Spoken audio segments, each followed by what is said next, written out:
Okay, when I say play, that means the movie's starting at the Toho Company logo. Play. Here we go. Wait, Toho made this one? Yes, yeah, we should get jokey to liven the mood for this film, right? It's so controversial, I guess, in the sense that it almost killed Godzilla. Like they needed to bring guys. We need to bring Ghidorah, Mothra, right? Actually, this one was just about going to kill Godzilla until the next one after it. GMK was a surprise hit, and they decided to continue it. GMK was going to be the last one. Because it feels really climactic. After this one. Okay.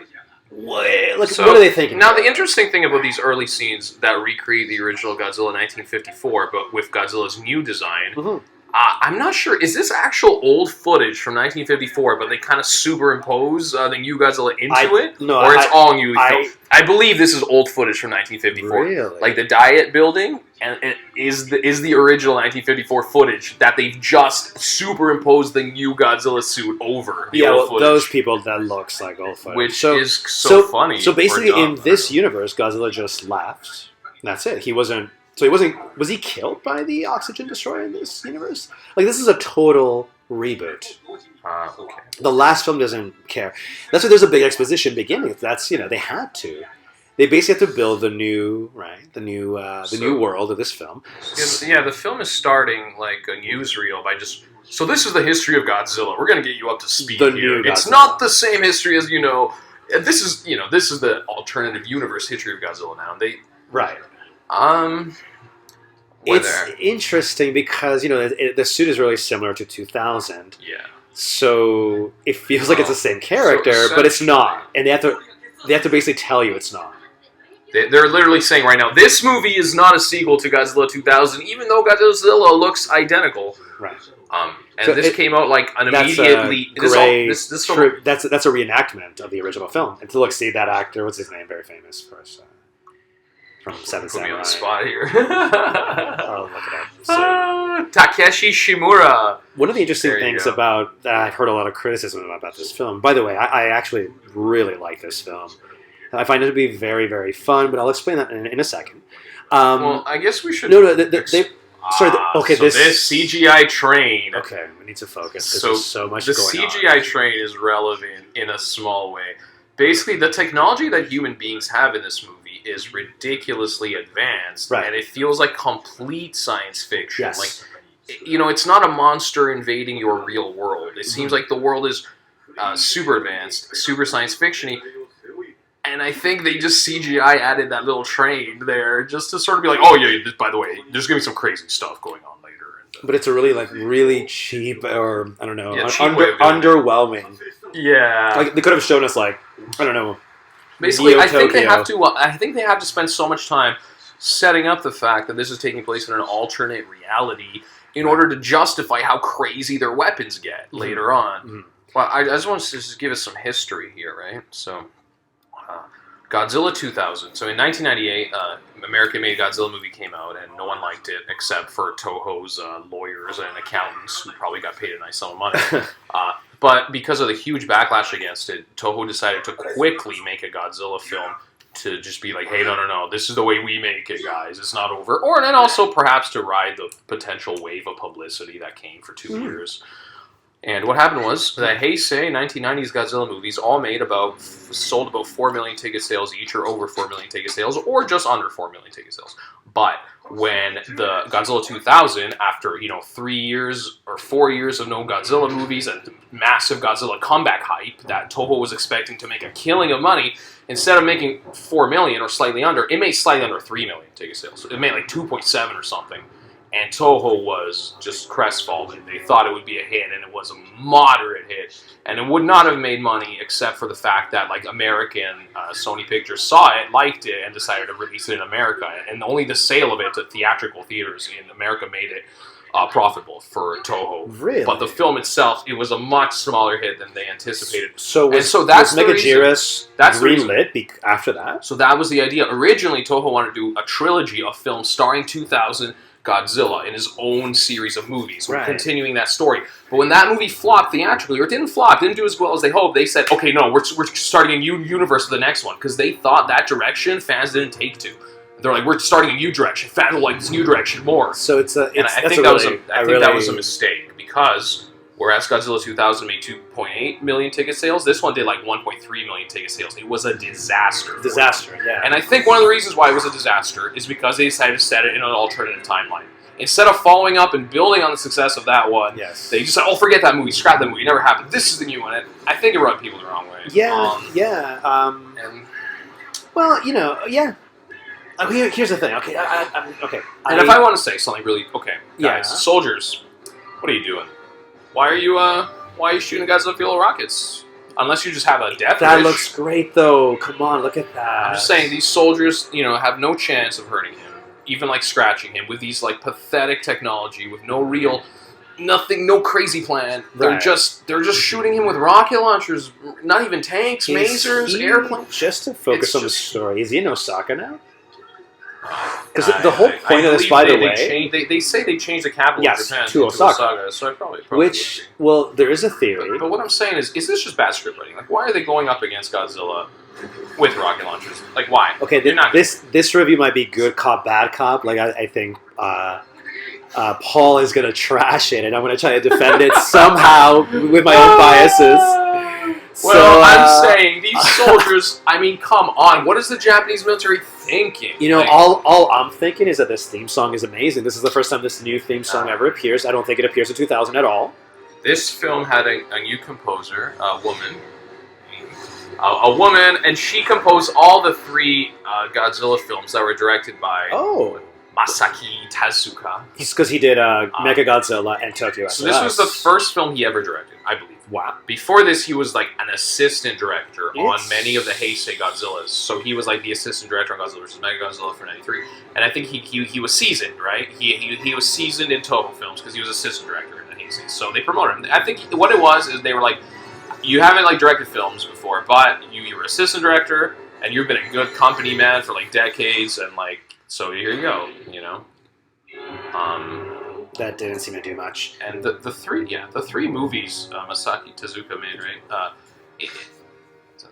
They have a theme for sure, they all have the same composer, right? And quite a great composer. Yes, I love all three films. A lot of people will say the music is great. This composer.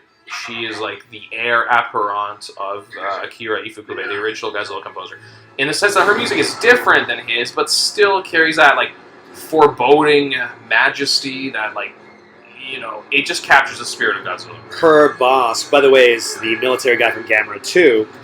He has a lot of cameos in this. I think he cameos in Biollante. I think he actually cameos as a military guy too in that film. No, he doesn't. I think he's Or like him, yeah. The guy who was just killed. They showed her as if she had like a close relationship with him. Yeah. Like they were, I don't know, she really respected him. They build that up throughout this fight, I think pretty effectively. So they're laying the groundwork for the film. And the emotional... Yeah, the interesting thing, so... Like it's a really interesting and kind of ridiculous idea that a single human can have like a revenge quest against Godzilla. Is it Moby Dick? Oh, that's so cool. The Captain Ahab. Come on, tell me that is not setting up the film really perfectly. It's funny, because here it's because Godzilla vs. Megaguirus, but in Japan the film's called X Megaguirus, or Cross Megaguirus, the G extermination. To separate it from the 90s films, which all said versus the 2000s films, all said X, or Cross in Japan. That's really nice. Which I think is tight, right? Okay, here's our CGI train to tell us that, no, this is like the future, bro. But is the city changed, like remodeled? Okay, so... it just feels... I don't know. Everything, it feels like it's not real. It doesn't feel like it's set in the real world. Yes. This is why I want to suggest that it's an alternate... They made it maybe an alternative reality, an alternative timeline from the other Godzilla movies. I think they did that. I think initially in the scripting they wanted this to be a sequel to Godzilla 2000, but when they were doing the world building and all the the different technology they wanted to have, I think they said it's just going to be easier to set in another timeline. It's too much work to try and tie it into the previous movie. Well, think of it this way. Think of what... Okay, let's just take a step back. Why would they want to make this film futuristic? I think they figure, listen, people have seen Masers. People have seen the Super X. Like, we've done it, guys. We're out. Like, unless we change reality, this film is... just not gonna attract people, I think. Like, Godzilla needs to compete The modern, right? So this is one of the writers was Wataru Mimura, and he also wrote Godzilla vs. Space Godzilla and Godzilla 2000, and he explains it that like with the bizarre weapon that humanity uses, this bizarre science fiction impossible weapon that strains believability. Mm-hmm. And he says, I was trying to come up with the most unexpected weapon against Godzilla. I thought it was impossible to destroy Godzilla with any weapon available today. Let's see. And it was an interesting idea to shoot Godzilla beyond the atmosphere, which was a large-scale idea. He says he had the Strategic Defense Initiative of the U.S. Air Force in my mind, so maybe he was thinking of the Ronald Reagan Star Wars system, firing I've only heard about that from space or something. Okay, well, basically he's saying, listen, obviously, what we have is not good enough. It's not entertaining even. It's like it's done. We've done this to death. Missiles, everything. You know, so I don't remember. Like, I'm sure people could tell you which Godzilla film this was. It was definitely over 20. You know, what? Was this the 20th Godzilla movie? I don't know. Assumption, maybe the 18th or something like that. I don't know. Maybe the 17th. But the point is, at this point, like they shoot Godzilla with a miniaturized black hole from space, which creates a rift in the fabric of time, which has a prehistoric beast fly out, but he's also mutated. Is it really time? Like, is that actually what they call the Megaguirus prehistoric? Okay, here's the thing. There's so much to talk about this film, but if paying attention to this scene, this character that is picked up, this genius. He's a science genius, but you can relate to him because he's like a gamer, slacker, just wants to come up with goofy inventions, hang out with kids. He's got no ambition. Like, I'm not, this is adventure finding you. Yes, this is like Indiana Jones you're telling me. Adventure just finds Indiana Jones. It just offers it. Hello, do you want an adventure? Fate of the world. So for this guy, adventure just offers itself, right? They're like, hey, we heard you're a brilliant genius wasting. By the way, everyone is really cool. This is one of the themes of all three films of this director. This is a military propaganda film. And yes, you could see that in the previous second, where he's the military, he's the old man, he's saluting you. Everyone loves working here. Right, everyone's just really, really Here's the thing. Self-defense thematically, force. It's a self-defense force, right? But no, I've read this on forums before. There's actually a group of Godzilla fans that considers this film, Megagodzilla, and Tokyo SOS as an actual trilogy, and the reason for that is because he actually survives in this film post credits. Okay. Right. So and then also they said if you ignore the fact that Osaka is the capital, right, they totally worked as one narrative. Like Godzilla comes back apparently in Godzilla, like he's been around for a bit. So it just works. And then Tokyo SS is a direct sequel, so you can really make this work. But here's the thing: these three films are military propaganda films. Listen to the music here. Look, once again, look. It's just full of wonder. It just looks like a basic office building, but that music's really making it seem more epic than it is. It's making it seem like it's futuristic, it's progressive. Like this is hopeful of human potential. This is great. Japan working together. The third film, I think, Tokyo SOS, really puts those themes in terms of its climactic, logical end. Like it really shows what this Japanese fantasy.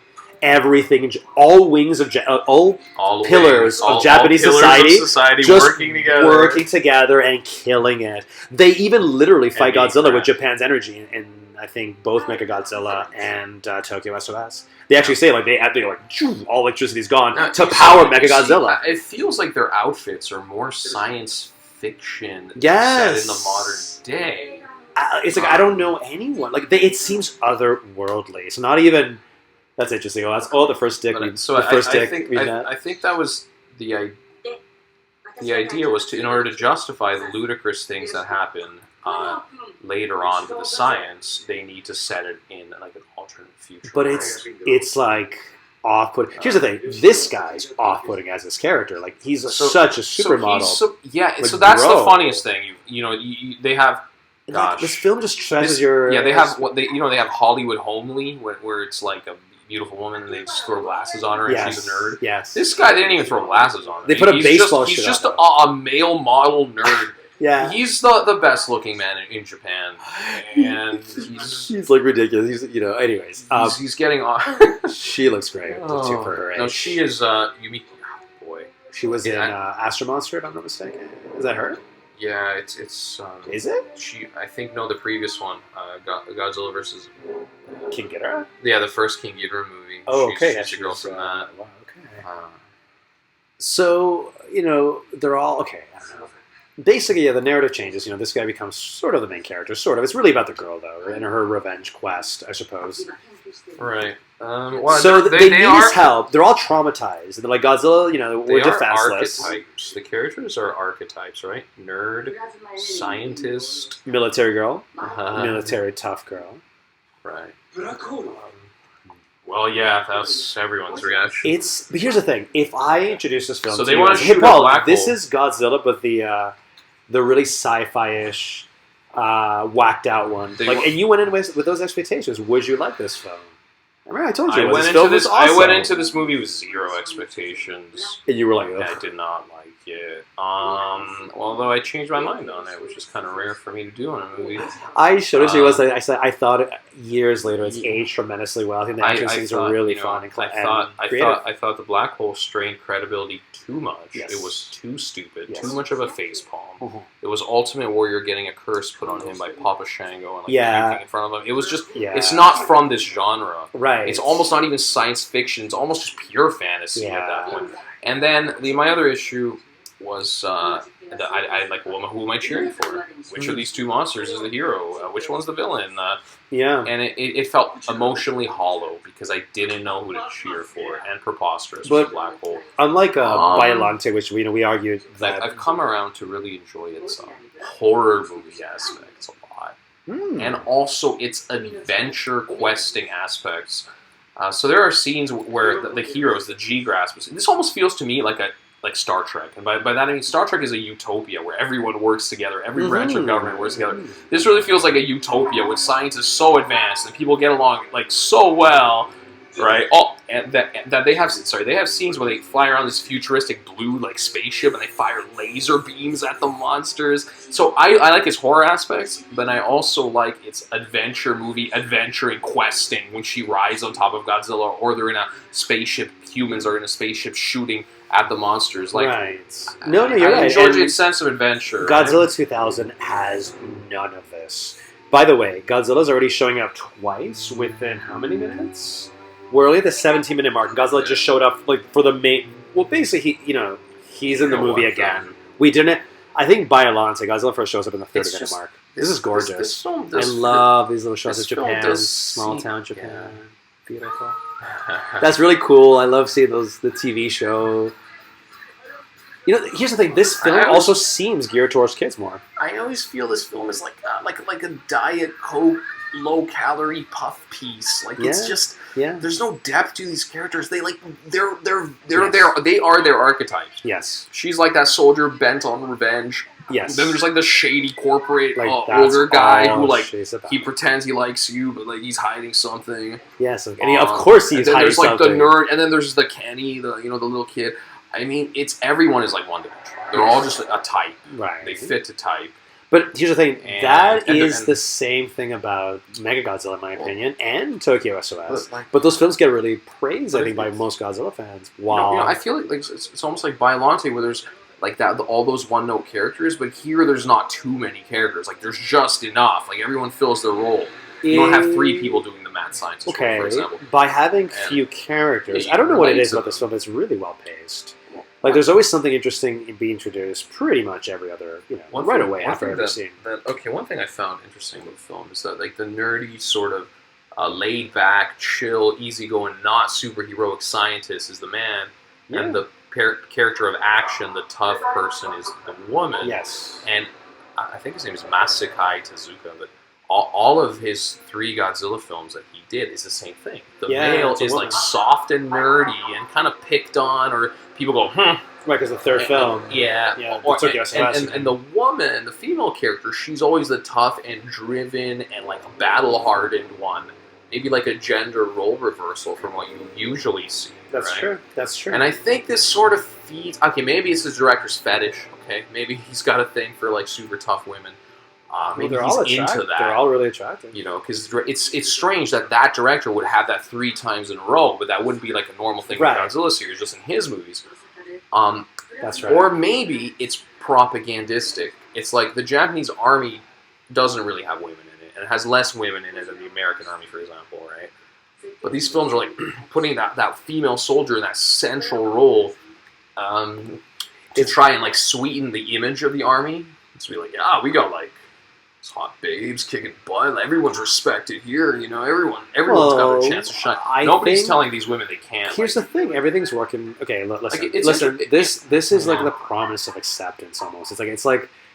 You know, it's so pandering. They don't face any sexism like Captain Marvel and her. With all the male guys sort of sneering at her like, huh, you think you're going to... everybody's very supportive. They just take her completely seriously. Right. There's no sense that she needs to overcome being a woman to be accepted in this high-ranking But it seems on purpose, right? Like, it really seems which is really like nice. The fact that's not even mentioned. But, yeah, it almost seems like they're trying to say, like, yo, we're the family-friendly military, and right. We all get along. Everyone's accepted here. Anyone can rise to the top. It doesn't matter if you're a man or a woman. And I think it's propaganda for the Japanese military. You can be a man or a woman. You rise to the top. You can be anything, right? Yes. Like if we saw this in English, we'd be cringing the whole film. I think. Like I think if this film was made in North America, I think. Yeah. Sure. Yes. Sure. You know, like there's a scene where Colonel. One thing I would say, there's a scene where the military woman is showing her scientist guy around, and she's just factually showing him around. If this was an American movie, she'd be like sneering at him, like, I don't know why they picked a dork like you to work with me. But, like, okay, well, you know what? There was an interesting video. There's this YouTuber called Abroad in Japan, and I think he's really good. Talking about his experiences there, and he said that you would never see a show like Gordon. You would never see Gordon Ramsay go to Japan and do a skit there. Because the Japanese TV is all about positivity, apparently. Like it doesn't have that. And he actually explains, like, you have shows where, like, a guy's sneering at the other guy. There's always, like, a rivalry. You know what I mean? They're openly antagonistic towards each other. You don't see that. And so, anyways, like, I don't know. I don't know if you would, like, have that dynamic in this type of movie. I mean, the Japanese are more used to this. Like, you heard about this, right? You know, it's like there's an emphasis on cooperation, social cohesion, etc. So, okay, this scene is when they screw up. This is what basically makes... So, okay, there's a... Now, see, they're shooting it with a black hole, which sucks everything into it, which is what black holes do, right? Yes. But I didn't know they create ripples in the fabric of time and make the 65 million BC appear in the real world for a second. And was that what it was? I didn't see that. They said it was a ripple in the fabric of space and time. But did they show, like, a portal leading to another time? I didn't even notice that. I believe. They did say it's a ripple in the fabric of space and time, right? Yeah.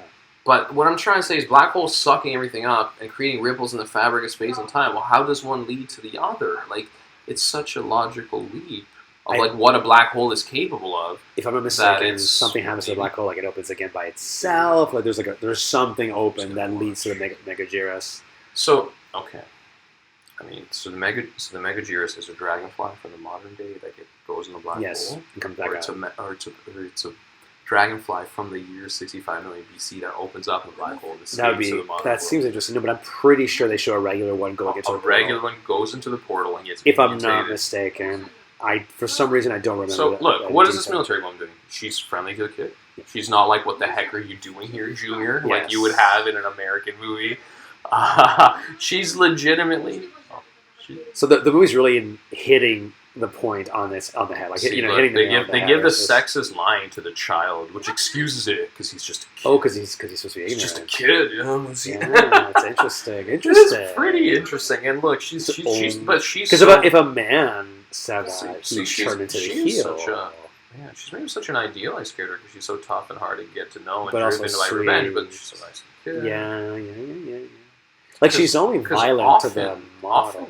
Often a character who's like driven by revenge like that would be like all consumed with their hatred and their anger. So it's as if she has to the point of becoming like a semi-villain, right? Okay, hold up. We didn't see anything go into the portal yet, did we?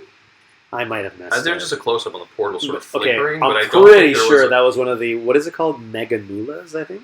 No. Which first appeared in Rodan? Rodan. Yes, Rodan. Well, I have a quote. Oh, that's so the portal's still open. Let's pay close attention. I got a quote from the book here. I'll pull out. Okay, so this could be a prehistoric monster.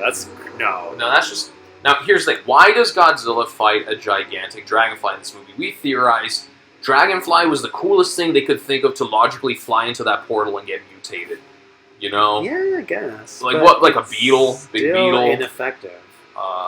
Like, it doesn't seem like it could even hurt Godzilla. Like, you can imagine this scene must be incredible for it to fight Godzilla. So, and it is a bit, and it has its moments. Okay, so it lays an egg. I guess the kid takes it home for some reason. All right, takes it home. Shinji Nishikawa. Right? He has a quote that, like, apparently the reason they went with Megaguirus in this movie is they're like, well, we started with resurrecting King Ghidorah, and like he thought Toho had a policy of bringing back monsters of the past rather than creating new ones. I see. And like you could kind of see them doing that more often than creating new ones, right? And so he kind of decided to bring back the Megaguirus from the Rodan movie, except giving them wings to let them fly. Because he's like he knew Toho liked them bringing monsters back from the past, like they brought back Madara even, right? Right. And like of all the things to bring back, I guess is what I'm saying. And so he was like, okay, so what we're gonna do is we're gonna add wings to the Megaguirus because they only crawled in Rodan, and we're gonna make them huge. And they're gonna evolve into the Megaguirus. Yeah, and he's like, so he's thought his idea was to get the best of both worlds, like to get that nostalgia money, okay. Essentially keep Toho happy by like bringing back the nostalgia monster, but also making it like better than ever before, like combining the appeal of the newness with the appeal of the nostalgia. That was the idea of the Megaguirus. I see. Now I think he maybe messed up because he brought back a monster from a movie that's not even a Godzilla movie. Rodan is not a Godzilla movie. Right. It's not even in the Godzilla franchise. Right. And it was such a B minor monster for that movie. So he like brought back a monster that I guess nobody cared about. Yes. He might as like he would have had more like bringing back the spider from Godzilla, Son of Godzilla, who's like just a spider. Yeah. Well, there's like 3 of them, I think. No, that's the Kamakuras. That's right. Oh, they bully Junior. The spider doesn't even deserve a name. I don't care, man. I don't call it. It's not everyone, Kumanga. He's everyone just Spider. Is just driven. No one's an alcoholic. But so I mean, I guess that's why they went with the Megaguirus, because they thought Toho had a policy of bringing back old monsters rather than creating new ones, and they thought, okay, we'll create a new one. We'll try to do the best of both worlds. But once again, Toho wasn't happy with like the 2.8 million ticket sales from Godzilla 2000, which is why they didn't want to continue like make this a direct sequel, because they thought like the audience would be limited by the ones who went to see the previous movie. But instead, it was a complete disaster. And it really was maybe the biggest disaster in Godzilla history. Yeah. I think, right? And so I think in terms of to try and figure out why, I think the Godzilla movies of the 90s were kind of more popular than they should have been, and by that I mean Godzilla 1984, Godzilla 1989, Biollante. I think the core Godzilla fans, the hardcore ones, went to see them, but by the time the 90s movies came out, because they were reusing the old monsters, they were reusing King Ghidorah, Mothra, Megagodzilla, what happened was, I think super casual Godzilla fans who were maybe 10 years old in like 1964 who saw Godzilla fight King Ghidorah. In 1991, they were probably 40, and they had a 10-year-old kid of their own, and they said, oh, Godzilla's fighting King Ghidorah again. I saw this when I was a kid. Come see it. Right. And I think a lot of it was nostalgia of people who like saw the old Godzilla versus Mothra movie on TV one night and wanted to see the new version, but they weren't Godzilla fans. I see. And I think that's why they sold so many tickets, because you know how like nostalgia comes in waves. So like whatever is popular in the 80s is popular now. We get like the Teenage Mutant Ninja Turtles revival, or like or whatever's popular in the 1990s is popular now. We get Jurassic Park in 93. Now it's a big franchise like 2015, 16. Jumanji, etc. Jumanji's back. Yeah. Matrix. And so I think that's what happened with Godzilla. It was like huge in the 60s, early 70s as well, right? And then like in the 90s, 20, 25 years later, those people had their own kids to take to Godzilla. Anyway. So I think the Heisei films were so popular because they reused old monsters, and it was casual fans who originally saw those movies 30 years ago taking their kids to see the new generation. By the time this film rolled around, I think a lot of people were disgusted by the American 1998 movie. Yes. Also, they were promised Godzilla would go away, and then they revived them maybe too quick. But I think what happened was they shed those fans who watched it for the nostalgia, and they were stuck with only the hardcore Godzilla fans. Okay. And I think this monster, Megaguirus, he didn't have the box office clout or name appeal, right? Well, there's a concept in wrestling, right, called giving someone the rub. Yeah. So basically, they don't promote someone to main event status because usually the audience will reject that character. And usually, how you do this is how do you build up familiarity with this character is that you put him in stories with already established people as a minor character, but like. Basically, he starts growing in importance and reputation based on that connection. That's called giving someone the rub. So one of my theories is that this monster was basically pushed to main event status, and people were like, I don't know, like had Megaguirus or Guirus, however you pronounce it, had he been in like, you set him up for like 2 or 3 something, but to put him right away as the main antagonist, I think people kind of they rejected it. And you don't need to give King Ghidorah the rub. He's already huge. He's already over. King Ghidorah is a major player. Mothra is a major player. Mechagodzilla, major player. Also, I think Megaguirus is uniquely unappealing. And by that I mean, if you look at it's a female. If you look at her face, it's the kind of face, it's the kind of creature design that's going to give little kids nightmares. It's a terrifying, disgusting, almost revolting looking monster. It's interesting you're saying this because it's repugnant. Speaking of terrifying, one of the most terrifying and un-Godzilla scenes in history happens very soon, like in about a minute, when the couple's going on a date, and I think one of the Meganulas attacks him, and it's absolutely like, what?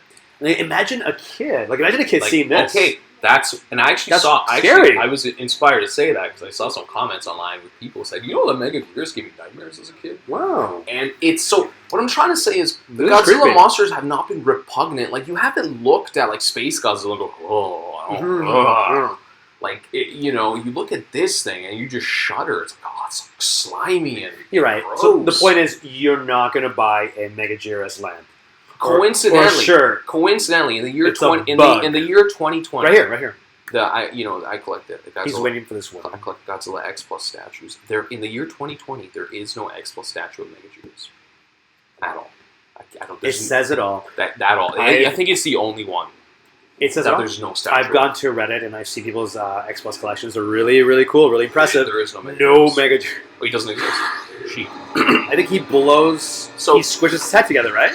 I think that's maybe with a couple, but yes. So that is a shockingly violent scene in Godzilla history. If that film was in this film should have an R rating just because of that one shot. You think so? If this was in an American movie, I think it would get an R rating. At least PG-13. One shot of him crushing the head. Because you don't see the head actually. You don't see the head. No, you know why? It's okay. Indiana Jones, Raiders Part 1. They actually had to insert more fires just so you don't see the head actually explode. The fire takes over the head, and then you see the remnants of the explosion. From what I saw, I thought it was gorier than the average 80s slasher movie, and those are rated R. Like, it's look at this. But that's so they really brutalize the male, but the female they hide.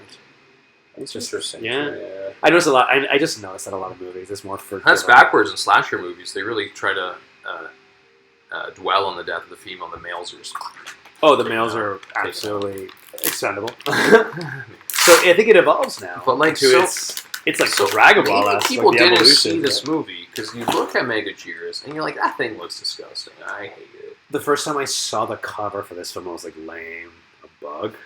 Yes. Like it was like you're not supposed to. So that was the other point I was trying to make. The second you see him, you're like, that was the other point I was trying. That was the other point I was trying to make. Is that in one sense the monster is repugnant and not marketable and actually eerie, gives you nightmares, grosses you out, which you never see. The other reason is I think if you're so a Godzilla franchise that was almost exclusively relying on nostalgia at this point, the new monsters they tried to get over with audiences, the Destrutroya and Space Godzilla and even Orga, what they are is. They are so imposing and powerful. Space Godzilla's got psychic powers. He's almost like God tier monster. Yeah. Like they're more powerful than Godzilla. And I think Megaguirus looks a little frail. It's like a little bug. It's like Godzilla's gonna squish that bug. Godzilla's a solid tank. And I don't think Megaguirus has like it's intimidating to humans because it's gross and disgusting, whatever. But not to Godzilla. And I feel like they need this needed to be like Megaguirus, you know, something or like ridiculous, like an actual dragon, not a dragonfly. Right. And I don't think he doesn't have the tough. It doesn't look like he has anything more dangerous than a Mazer, and yet you're supposed to buy him as a threat to Godzilla. He almost seems like he's just annoying Godzilla in the final battle. He's like, I can't get him. Yeah, God. It doesn't have the coolness factor. It doesn't have the marketability. Yeah. It doesn't have the toughness factor. Mm-hmm.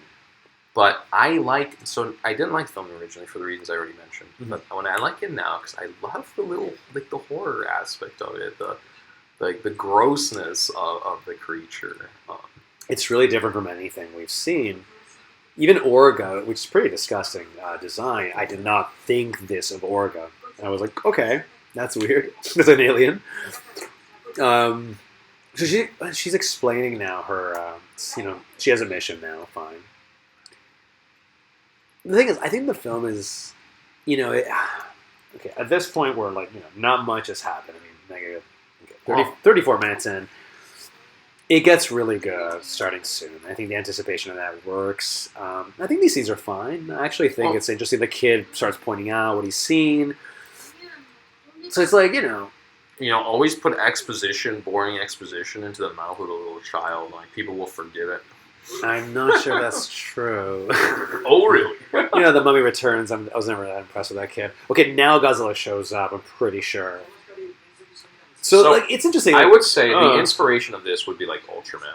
I mean, by Ultraman, Ultraman always has teams of scientists, wearing matching outfits and jumping in to a plane of some sort to shoot lasers at the kaijus of the week. Like, this is Ultraman. This is Power Rangers. This is Super Sentai. This is, the appeal. Like, this is taken from that. Okay. These are the same scriptwriters from Godzilla vs. Space Godzilla. And this film sort of reuses the formula established by Godzilla vs. Biollante, Godzilla vs. Megaguirus 93, Godzilla vs. Space Godzilla, which is of an institutional response to a monster crisis, of a military going plan. Okay, you got a crazy plan to stop this monster, plan A, plan B. Right. It goes back to that. Godzilla 2000 wasn't like that, right? No. I mean, no. Like, there was nothing at least set up, like, officially. There was a reaction by certain... okay, this is interesting. Well, this is the first time we see this. Now, this is really over the top. Like, now we're talking... What's that show called? It had, like, puppets from the 70s. Thunderbirds. Like, we're talking that level. But I don't know why. Like, I just chose to forgive all this and go with it. And I'm like, this is fun. So a lot of Godzilla films, like, they are talky when they're not monster-filled. And they're like dramas. Like, Godzilla vs. Mothra in 1964 is like a drama when the monsters aren't there. Yeah. Corporate greed. This one, they try to add some adventure action movie stuff, some heroics. I heard that the director didn't want it. And it was Shogo Tomiyama, the producer of the Godzilla films at this point, demanded that they insert, like, I don't know, Indiana Jones-ish, swashbuckling type adventuring and action involving human characters. Okay. I think... So ultimately, adding this kind of stuff with the human characters and adding a black hole gun, it's a sign of them going, look, man, we got to do something new to keep this franchise going. Yes. You might not like it because it's too weird, but sometimes you can't make the same movie over and over again. The thing is, the third... And sometimes that means the movie making is too weird. Well, if you look at just look at the reaction to this film, like the 180, right? Like, the third film is totally grounded, except for how spiritual it is, obviously. Very grounded. Like, there is none of this, right? They have helicopters and real cars. Yeah. You know what I mean? Well, so you got the heroic music and the military just being really competent and heroic. Like, yes. Yeah. And once again, this was an American movie. These guys would hate each other. Like, that's where they would get the story from. It's okay. It's like, you're saying one of the guys would be sleeping sleeping with the other guy's ex-wife, and you're saying for our standards, like, this is why it feels weird. It's like they're just too friendly. They're also friendly to each other. They're just doing their mission. We associate that. There's no dramatic tension between the characters. Right. I mean, there isn't, but that's what I mean. Like, I think that in the West we associate that with kid shows or Star Trek, which is a utopian vision. Yeah, I guess so. Well, in the first few episodes, Picard is actually kind of antagonistic to Riker and some of the characters. So I heard the writers of Star Trek: The Next Generation had a really hard time writing the scripts because Gene Roddenberry insisted that there wouldn't be human tension between the characters. That's not what a utopia is about. It's interesting. I've always felt that was a satisfying aspect of Star Trek to watch. I just like them just getting along and working everything. Yeah. She's getting excited. She's like, "Ooh, we're gonna kill Godzilla now!" She just. So is this a really bad CGI shot coming up? It might be better than some of GMK CGI underwater stuff, which is really rough at times. To be honest, now I saw Godzilla 2000 in theaters, and people see the CGI now and they go, "Oh, that looks fake. That looks low budget, whatever." When I saw the CGI at the time this came out, I was very excited. I'm like, wow, Godzilla's entering the modern age of filmmaking. Right. This is great. Right. And you got to remember, like, the CGI in mainstream American movies was not much better than this. The Mummy Returns, the face of the Rock when he's a Scorpion King is... It's a cartoon. Yeah. So, like, American CGI at this point wasn't really better. The Anubis Warriors, too. And here's the thing with this film. They are getting ambitious. Maybe the CGI doesn't look perfect, but, like, he gets the idea across. Oh, for sure. And they do very ambitious things with the CGI, right? Oh, actually, even from this point on, like, it feels like it's a big deal Godzilla's in the movie. He looks... You know what it is? Some of the shots of this film, he looks like his Showa counterpart. Like, I don't know which one, maybe... There is a bit of show. Maybe the Mothra, like, in certain moments when he looks down, he looks like the Mothra costume. They give his neck like a kind of cobra flare. Is it really? Kind of okay. And the music, by the way, I think this awesome. I love this theme, the new Godzilla theme. By the way, her like looking determinedly and swimming towards Godzilla is awesome. Well, Godzilla sometimes looks like a cat. I feel like in this film he looks like an alligator. Dude, this scene is so good. Like, I'm so into this right now. And the music's killing it. Well, I swear, man, I saw this once and I didn't like it. Then I watched it one day and I was like, "Oh, this is good." And then it was like, "Man, this is good." And then this is good. These shots are incredibly ambitious. They are, but it's exciting too. Like you don't imagine the story ahead of this shot is like probably the best shot in all the Godzilla movies up to this point, right? That's just Godzilla's face is great. He sort of he roars and she's on him. Which had never happened before. It's unprecedented. So they're doing something unprecedented, finally. Yeah, no. But she shoots like a tracking beam on him? I forget what she shoots on him. Just like... And it makes her look like such a badass. Like, who does this? It's a really feel-good adventure scene. Mixed with some really horrifying horror scenes earlier. Yeah. And it's very adventurous. Mixed with some really bad science scenes. They give the humans something fun to do.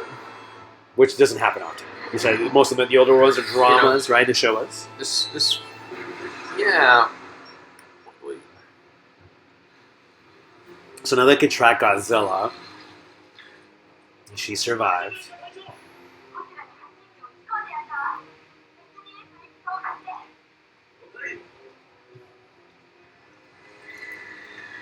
Yokai. Yeah. Yokai. They just... Goddamn lizard, you won't get away this time.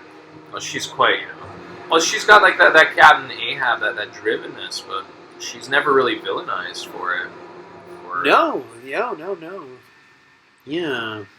Okay. Alright, it's cool. Well, here's the thing, I don't know what was Godzilla competing against in theaters in Japan at this time. Like, I just don't know. I know that, I think GMK followed a Hamtaro. It was a double bill. Double bill. It was like a Hamtaro episode or something. GMK became a big hit in cinemas. This film was a big flop, and GMK became a big hit. But apparently, it still wasn't a high sale hit. But it didn't become a hit overnight. GMK, when it first came out, it wasn't a big hit, and it had a tremendous staying power. Like week after week. I guess going to see word of mouth. It was great word of mouth. But it was like people were saying, "Yo, this one's actually good." Not like that. Bug one. But I see this now as more like a weird alternate universe science fiction take on Godzilla. Yeah. But it's still close enough to the modern world that maybe you feel a sense of like disconnect or discord. Like if it was more sci-fi, if their uniforms were more sci-fi looking, if their computers were more futuristic looking. If it was set a few years in the future, establishing that we can do crazier things, I think I would have an easier time buying it. If this was in like the year 2100, 2200, right, and not like 2001, right? This, by the way, sorry, not to interrupt, but it's so majestic, the music for the Black Hole Gun, which I really liked. But so you're saying that, okay, if you're going to go ridiculous, go all out. Is that what you're saying? Like I guess what I'm trying to say is it strains credibility because the technology's too advanced and weird. So they maybe should have made a full sci-fi set in hundreds of years from now. Right. To make it... Kind of like Final Wars did. Yeah. Final Wars feels otherworldly. You don't question the ludicrous stuff happening in front of you. Right. Ludicrous. So like this is like textbook 1950s science fiction movie, right? In some of those films, the guy would be holding a textbook and pointing at the creatures inside it. It's okay. So you're saying this is almost like a homage to that. Even as a scientist, like warning.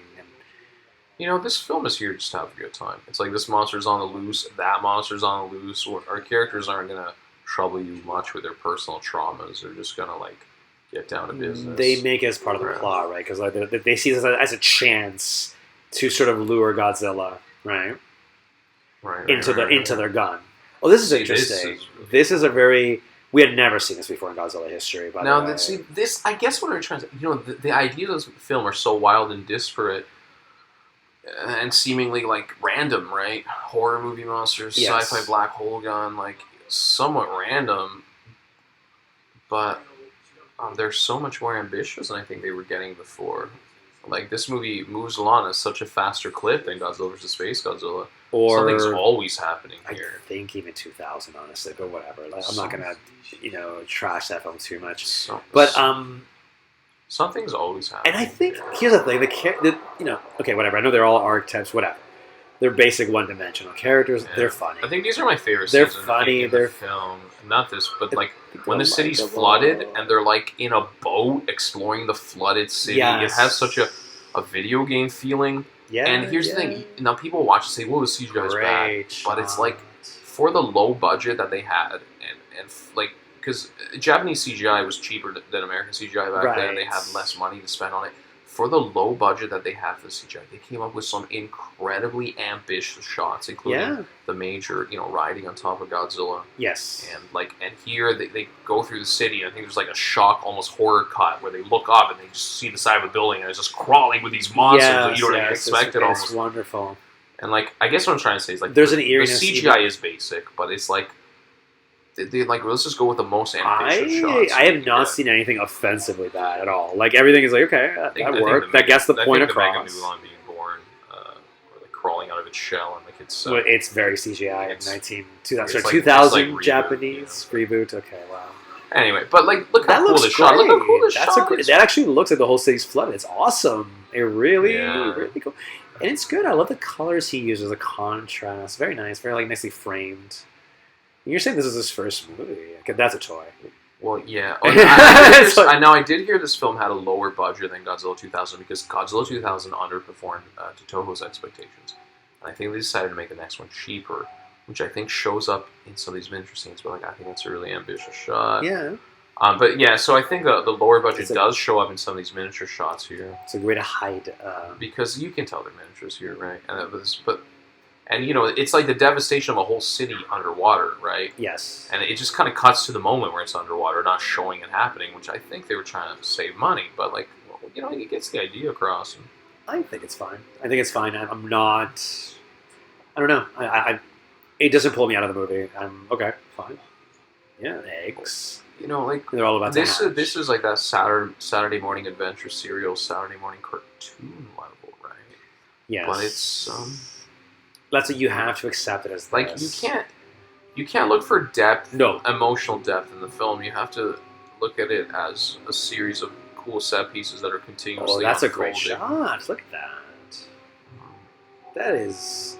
Yeah, so it's strange because Godzilla in this film looks almost identical to the Godzilla from Godzilla 2000. They feel like they belong. Like I was watching this, Yeah, right. It's like seeing Bryan Cranston play a sequel to a movie he made, and it's the same actor, but it's a different universe, and that old movie didn't work. It never happened.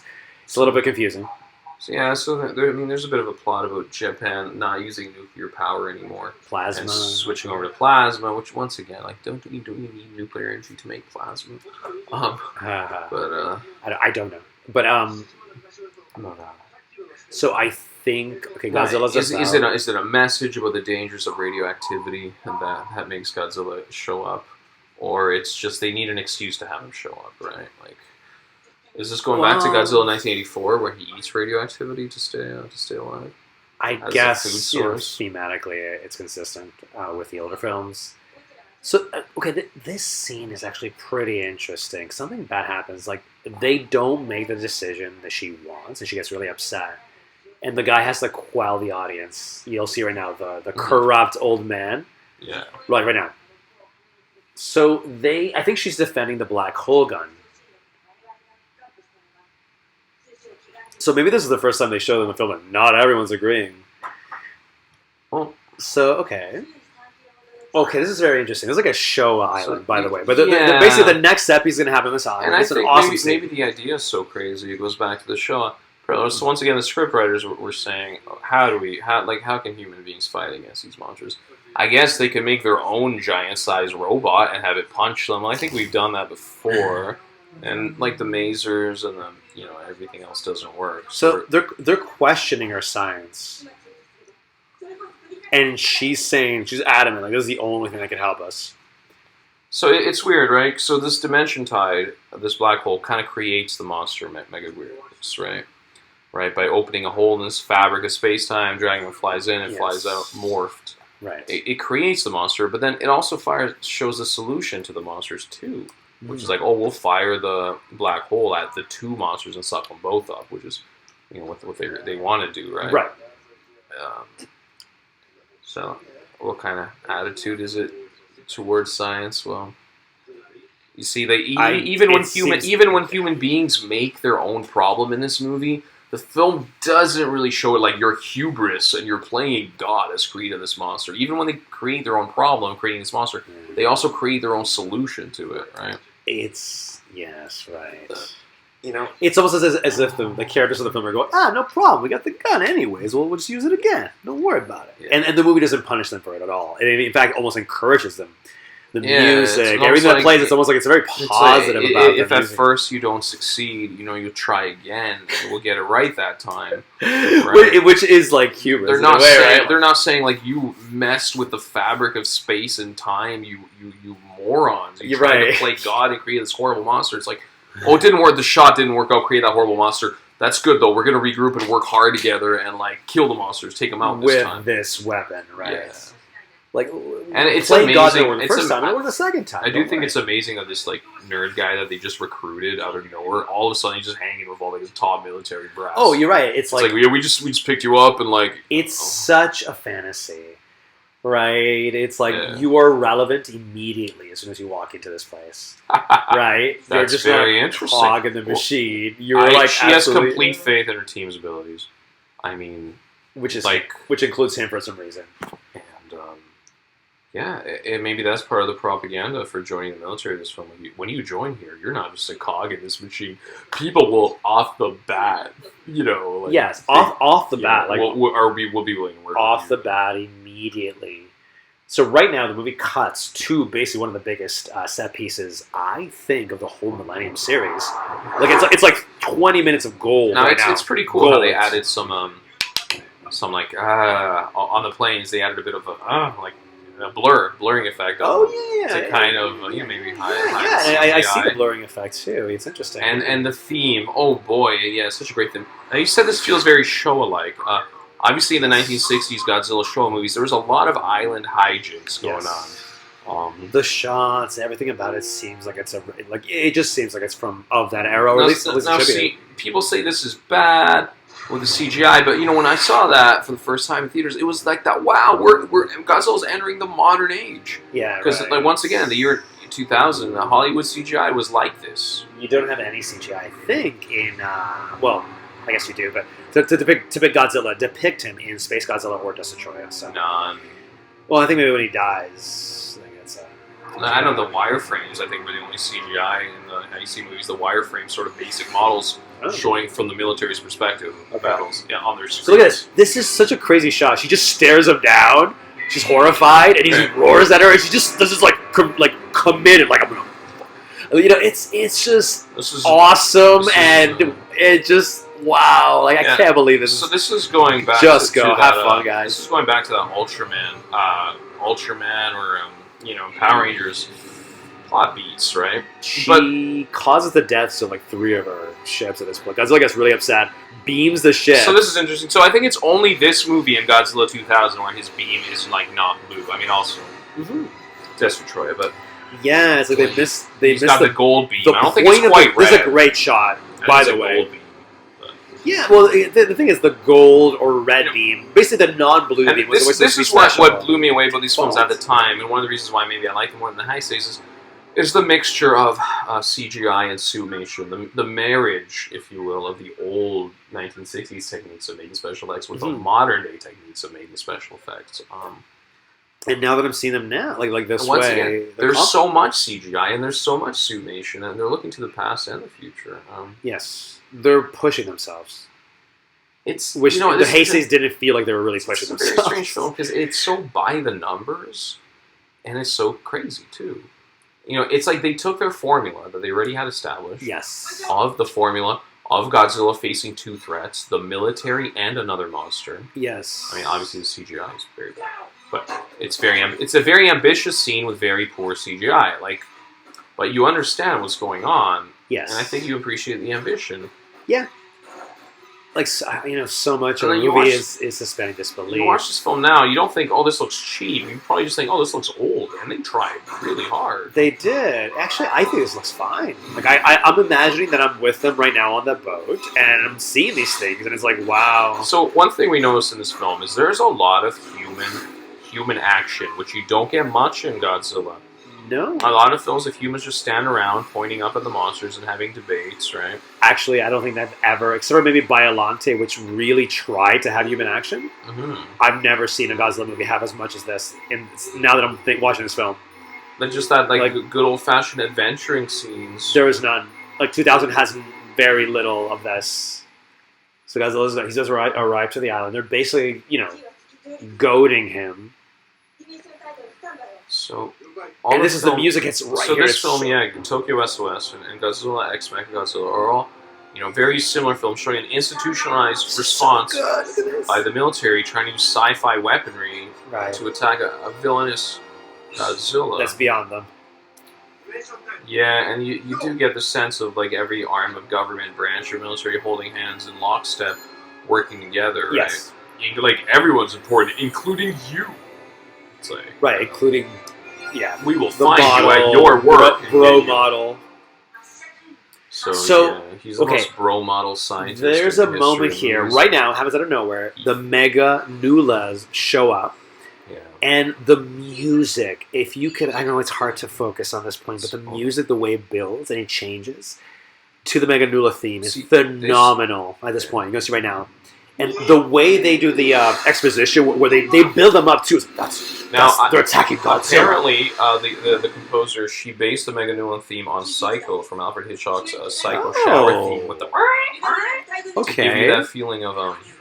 He's great. I think that guy. He's really good. This film provides you with types of action you've never seen before in a Godzilla movie, including a woman riding on top of the Godzilla riding on top of the Godzilla creature. By the way, I don't know if you noticed, but that take of him is in the trailer, and it's actually really good. He basically says, "Just fry the lizard." That's what he says. The guy on the left, and they use it in every TV spot and everything. So they really like that take, and I think it's actually really good. He's very emotional when he says it, just fry the lizard.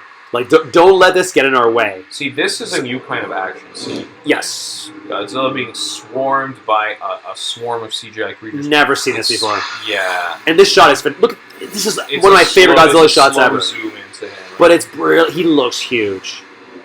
I love that. Look at that.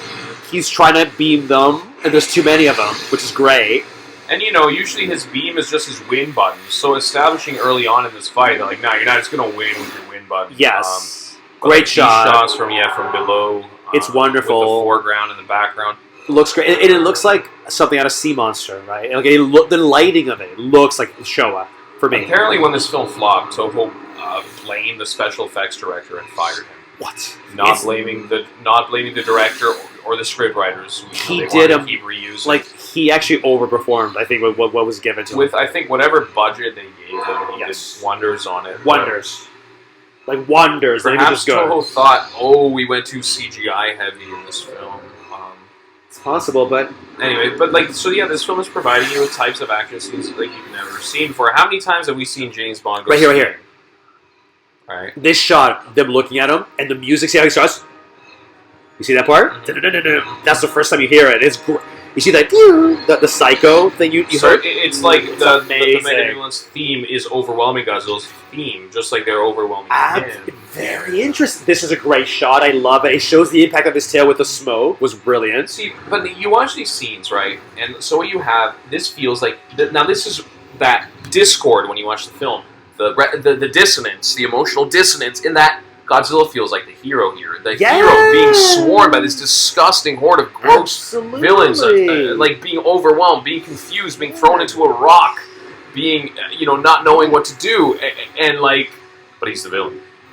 It's absolutely. And I think that was maybe my problem with this film. So I'm watching this, when I was younger, going, yeah, go Godzilla, and like, but they want to kill him. They want to kill him. And not only that, but right now when he does the beam, by the way, let's listen to the music. It's so heroic. It's wonderful. Right here.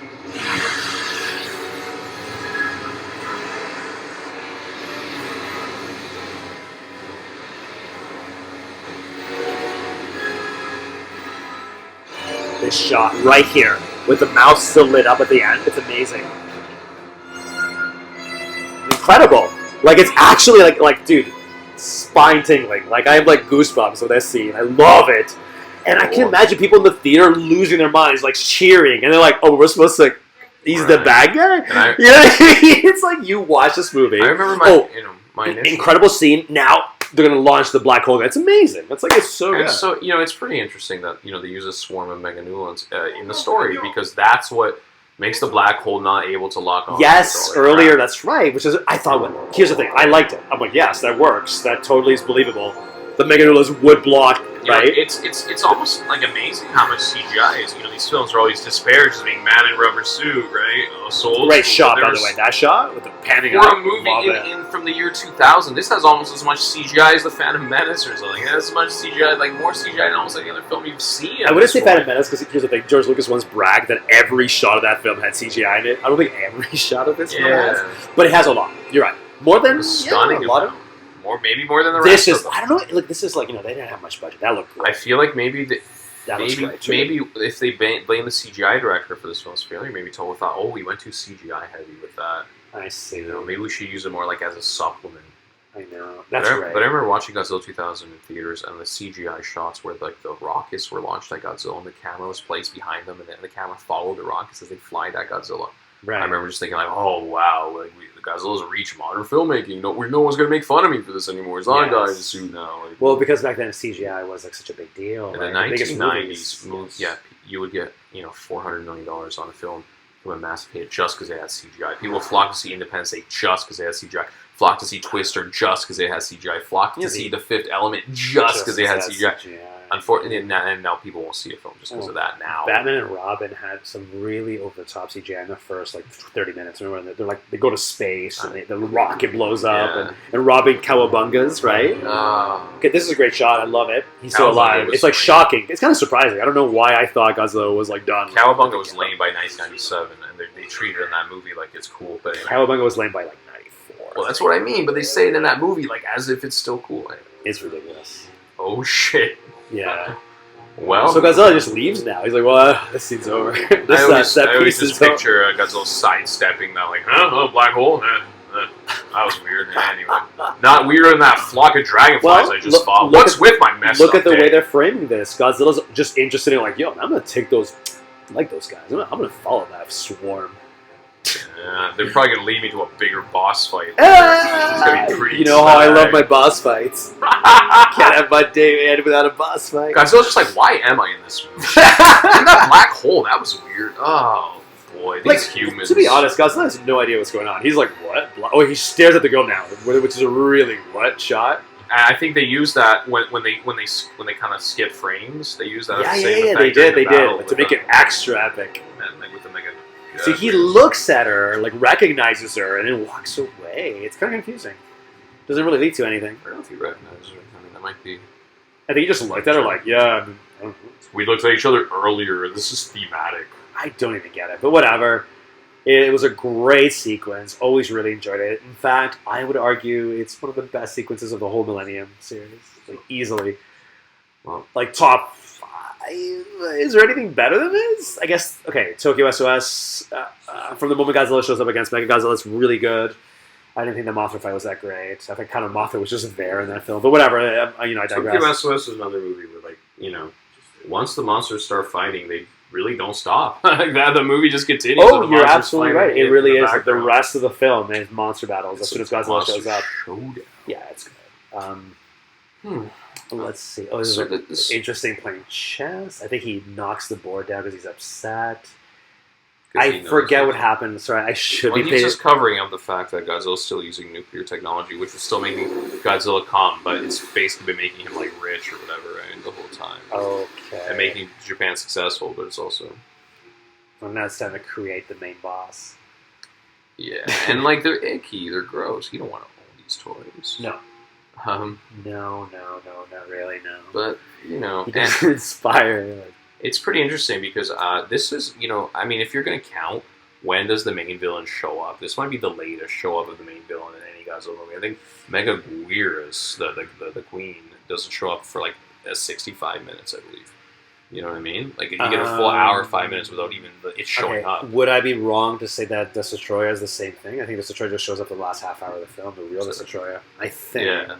If I'm not mistaken, I think you see the first stage of the monster. So like the Heisei films, this film has the monsters changing forms element, right? Which is a very 90s. I'm not, like, I don't want to bring Dragon Ball into everything in my life, but sucking up their like, force. I really think a lot of that was based off of the idea of Frieza, right? The multiple. Toriyama was really big on that, right? The multiple. It became like a big thing in Japan. I think it actually influenced other media.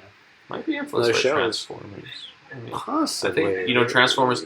The cartoon, the last 2 seasons were animated in Japan. Oh, that's really good. Right now, this is really like, she tries to grab her and she just almost tries to break his arm. Yeah. She actually... Who knows if that was even in the script or they just decided to stage it that way? Because the dialogue doesn't give any indication that happens. Yeah, I guess so. No, but she's... I think she's not... Okay, I don't want to say it. I'm not sure. But I have a feeling she's not like a... She hadn't acted in a lot of things before. But whatever, I think she's great. And in this scene, just the way she looks, like the way she's sweaty, you can tell. Like, she looks like she's having a breakdown. Like, she can't believe Godzilla survived that. And now, what are we going to do? Right, that was our last best hope. Right, but it looks like she's panicking. And I really, really like that. And now from the failure of that not working, this guy's just going to have to learn to try a little harder. Hack a little better, like type his keyboard a little faster, furrow his brow more intently. Even though he will do it right this time. You're saying this, and it turns out like his hacking, it's like a video game, it's like a joke, it's a comedy that he tries a little harder. It's great, but okay. See, he's not even feeling that much existential dread. He's just hitting his beats. So, I mean, this film was criticized heavily by Kaneko, right? Yeah. When the director of the Heisei Gamma trilogy, yes. And the following Godzilla movie, GMK. And one thing, I'm going to try to remember his quote directly. He said, "Audiences aren't as stupid as they used to be. When you try to involve like science doing impossible things, people stop. They go, hold on, movie, stop. How? What are you trying to swing by me? How? That doesn't work that way." And he says it pulls people out of the movie. I think when you try to have scientific explanations for why monsters appear. Well, and so his film went with a more sort of spiritual. It's ghost. It's the centuries. It's magic. It's almost something that the dead coming back to life. And he says, when it's that like ghost stuff, like spiritual stuff, people just more readily accept it. People go, "Oh, it's a fantasy. Okay, I'm with you. It's a fantasy, right?" But whereas when they try to use science to explain everything, people just cross their arms and go, "Now wait a second, a black hole gun. How does that not suck up the thing that shoots it?" Now, okay, the way you're telling the story, I feel like, like obviously you agree with Kaneko. I think. Like, I get the feeling that... but it's obvious what he's saying, in a way. But then want to believe in... It's just, there's so many different approaches you can have to making these films, right? And, like, this is one of them. This is quite an entrance for Megaguirus, and he looks kind of, damn, I don't want to mess with this thing. Like, that's what I mean. Megaguirus is pure nightmare fuel, and maybe this face on the posters didn't tempt people. People go, Stan Lee once said, people said Spider-Man, you can see the wires heavily here, right? Yes, you do. I know. Like, even film it at night, too, right? Stan Lee once said, you can't make Spider-Man. People hate spiders. And I'm like, you can't market a film with a nasty bug. People hate bugs. Like, this is turning off viewers. Now, the thing is, Spider-Man doesn't look like when Peter Parker turns into the actual man spider in the show, and it's kind of disgusting. He has like 4 arms or whatever.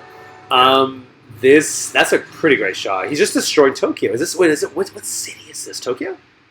I think it's supposed to be Shibuya, right? This is supposed to be. That is Tokyo. Yeah. No. It's Osaka. The 109 thing appears in the Gamera 3 attack. That building exactly. It says Shibuya right there. Oh, never mind then. Okay. Wait a minute. But that doesn't make any sense. I believe they said like Shibuya. But it doesn't make any sense because Gamera 3 they attack Osaka and that exact building is in that movie in that scene.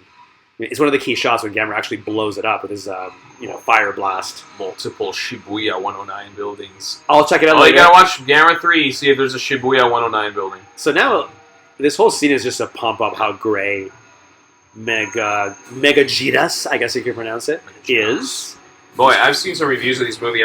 Some calling it Megaguirus. Megaguirus. I like Megaguirus. Or Megaguirus, but the Japanese don't do the Gui thing. However they pronounce it here. Megaguirus, I think. But they got the Psycho-inspired music, as you can hear. The strains of see the strain, Bernard Herrmann's shower murder theme from Psycho. So you can really see where her mind is at. By the way, this is kind of like an exciting scene. Yeah, and it does look like maybe when they were making this film, like that was one of the producers' like notes. Okay, we need human action scenes, like cram them in. Humans getting in danger, humans getting involved in the risk taking and the fighting. Right.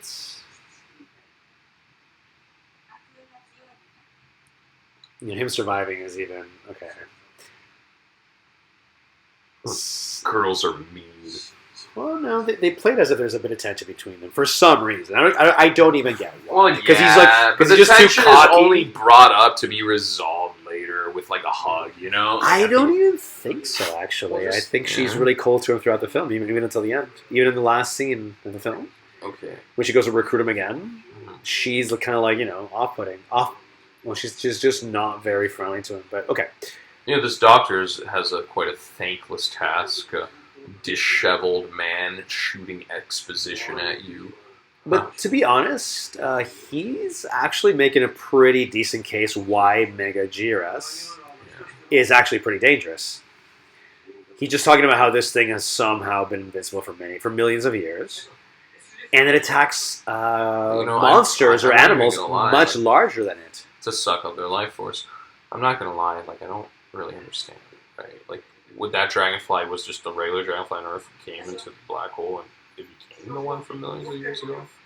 Black hole opened and the million-year-old the black hole just appeared, caused a ripple in space-time, very hard, science that's hard to accept, and that ripple in space I had that. I would have to. I was actually I was paying attention. Did the multi-million-year-old bugs come out of the hole? The kid saw it earlier. Yeah. The kid saw it, and I don't remember one of those going into the black hole. But I don't know. I thought I saw that in an earlier viewing of this film. But yeah, okay. Well, I think the black hole gun causes a ripple in the fabric of space and time, opens a hole to 65 million BC, which has a prehistoric spider come out, prehistoric dragonfly come out. Yes. But they also say it's mutated. I don't know what mutates it. Well, no. Why it's mutated was because they suck Godzilla's energy and fed it. So well, I got you. So it's a black hole. The black hole shoots. It opens a ripple in the fabric of space and time. Just a regular, typical dragonfly from 65 million years BC flies out. Then it gets mutated by sucking Godzilla's this scene is blood. This is such a random comedy scene. But these guys, I feel like they're famous, like they're doing a cameo because there's a lot of focus on them. Yeah. And okay, now we're getting characterization from the mom, which she was nothing character for 40 minutes. This character the little child character is huge at the beginning, and it gets written out of the film. Yes. Now. I think maybe he's just established to show the humanity of the main. That's the only way, because what makes them okay? He's so sleazy. I mean, he is just he's just a little too calm. Yes, that's what it is, and it just a red flag, smirking in the background while smoking. All right, so whatever. But it wasn't. Now, basically, she figures out that Godzilla's been attracted to the plasma energy, and he's benefiting from this. It's they're not exactly denying it. Now, is this film less? Godzilla shows up at Tokyo here. Now, is this less blindly patriotic because there's some corruption that we hide from the common man? It is. Okay, clearly that's happening. But sorry, so Clearly, that's happening. A black hole creates a ripple in the fabric of space and time, and a creature from 65 million years appears in the modern day. And I think that's what makes the science so hard to believe, that the black hole would create that. Right. It seems like they're mixing random stuff. I mean, by the way, this is great because it's almost like an establishing shot, but it's done from the point of view of the ship, right? Because all this that they just showed is important in the final battle. Okay. Oh my god, are you kidding? They're playing Ifukube? Like, how sick is this? Come on, no, this would make me mark out in theaters. Like, Ifukube, I don't think Ifukube does show up in 2000 when he first appears in the city. Yeah. They play his theme really triumphantly. I mean, just look at Godzilla. That's so cool. I love that they played Ifukube. He looks, really hard-edged and like ragged. I love this alligator look, but I think they perfect it in Tokyo SOS. I love his costume there. Yeah. Yeah, I think here he's just more grisly. Like it looks more unkempt. Well, actually, this Godzilla is my favorite Godzilla of the Millenniums, and I actually love his color. It's not. I don't know what it is. It actually feels. Usually they say Godzilla's charcoal. Yeah, here he's green. He's actually green, and I think it's like the first time. Is he green in Godzilla 2000 as well? Or is this the first time he's green? But he's like a different shade of green. Even his, right here, look. By the way, Megaguirus main theme, the real main theme appears now, and it's fantastic. Right here, watch. So I just want to say the humans are always evolved in the action, like the whole film. Right? But the monsters take over the movie here. Yeah. I think it's Megaguirus, he said. He gets the Megaguirus. Look at the music. It's so good. Look at this. So, I mean... First time you hear this, by the way. This is like a brand new theme. So this is where Great shot. Millennium films really improved on the heisei is that we're no longer just having beam battles, right? Yes! They actually get creative. Grappling. And they're taking some of this fight scene back to the show with some of the funny moves that get done. They're almost preposterous moves. It's like they have it's a bit of a homage to the show, that's for sure.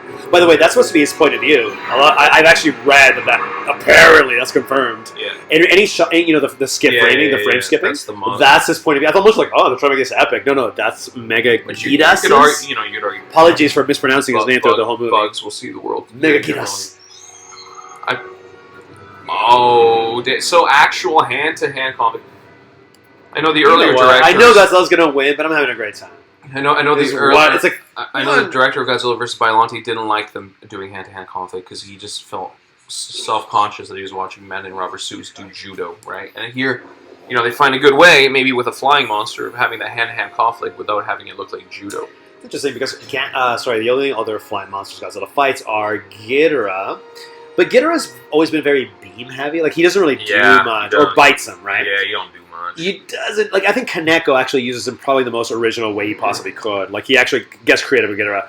But Mothra, Mothra is, stays away from Godzilla. She flaps her wings at him, right? She doesn't actually, really interact with Godzilla often. But this monster, he's very, in your face. Like, he crashes into him, hits him, smack. Yeah, he's got the claws for the brawling. His stinger, he goes for Godzilla often in this fight. That looks great. I love how everything's destroyed around Godzilla. I think they do a couple very original things in this fight scene. I think now, at some point, Godzilla uses his dorsal fin, the spike on his back, as a weapon. He does at the end, and it's sort of it's a samurai moment. Which the charging at each other trope, right? Obviously, yeah. Which we've seen a lot. It's very epic. Apparently, Japanese, their collective consciousness. So Zatoichi, the Blind Swordsman films, I know a lot of them have a final fight scene where just two guys run at each other and then they strike a pose at the end. And then, one of them falls. Of course. I think even Seventh Samurai has that. And so I believe they do that here with the monsters, which is so cool. It's cool. I never thought I would see that. I'm like, all right, I know. They're kind of showing you, look, Godzilla always wins with his beam, but here it's useless. This thing's too fast. It was zoom, zip, zip. Which, at this point, you're like, you gotta find a way to nullify the beam, right? And whether that's Space Godzilla having an anti-beam shield or Of course.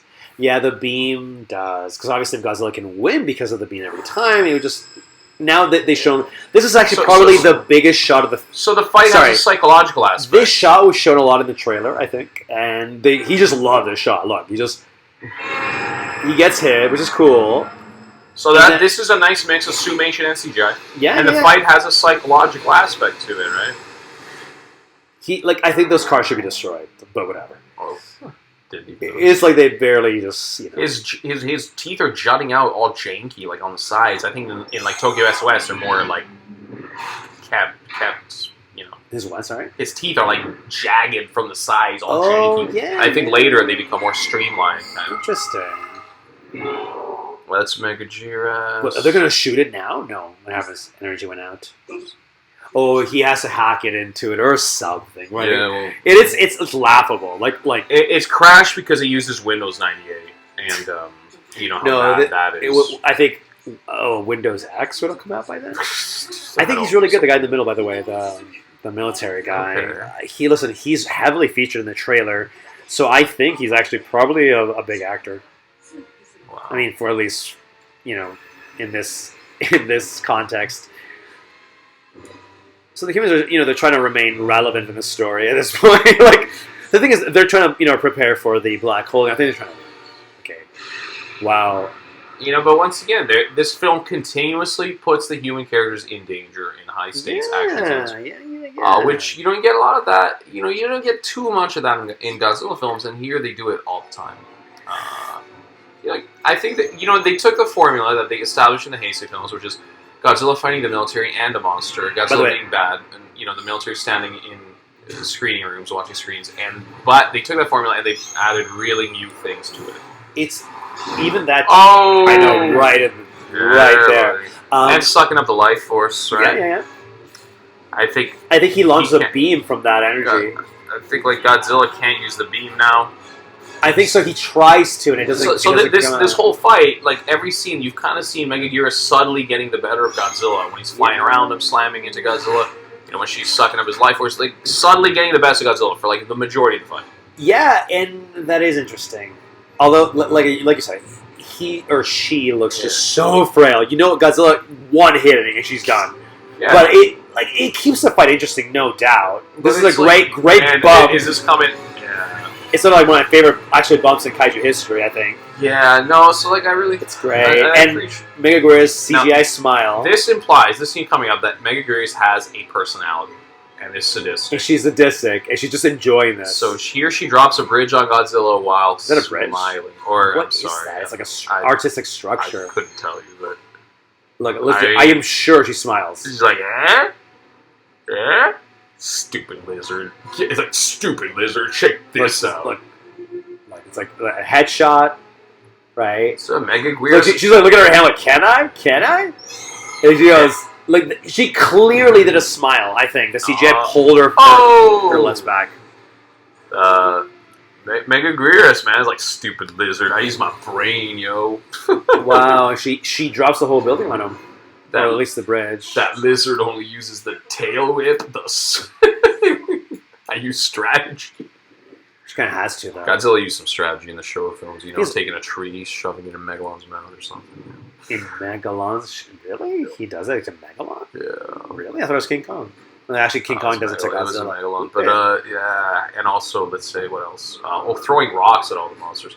That looks like a scene that... Godzilla fell the actor and they filmed it in reverse to get him to stand up. I think you're right. Because I doubt they would have used wire to get him up. It would have probably been too painful to get up. You can accomplish the same aim. See, now Godzilla's mad. I think the music's saying, alright, now he's mad. He's like, I'm done. I think he does the run now. Watch. He uses so this is where he uses his dorsal fin as an actual weapon, which he's never done before. Yes. Which is so good. They both turn around, and when she turns around, she loses a limb. I think it's one of her arms. Yeah. There you go. Oh, whoa. Well, now you know Godzilla's won at this point. I know. At this point, she's lost her any advantage she could have. No, I think she does a beam now. She's really fast, though. Damn. And Godzilla also de-limbing Ebirah. Godzilla's well, listen. Let's just say she's more difficult than Ebirah. Yeah. Well, sure. She's more not than Hedera, but Ebirah, sure. You got to give them credit. They came up with such a wow. That's a great bump. I love that. Yeah, but they came up with such an original fight that They really did. Like I didn't expect. Why didn't you go see this, Japan? Why? Yeah, just kidding. funny. I think that the monster's not marketable. This only aged well when years later, I just gave it a chance. So there you go. When I first saw it, I actually was like, I fast forwarded through the film. Like, whatever. I was just not into it. I thought it was like for kiddie, basically.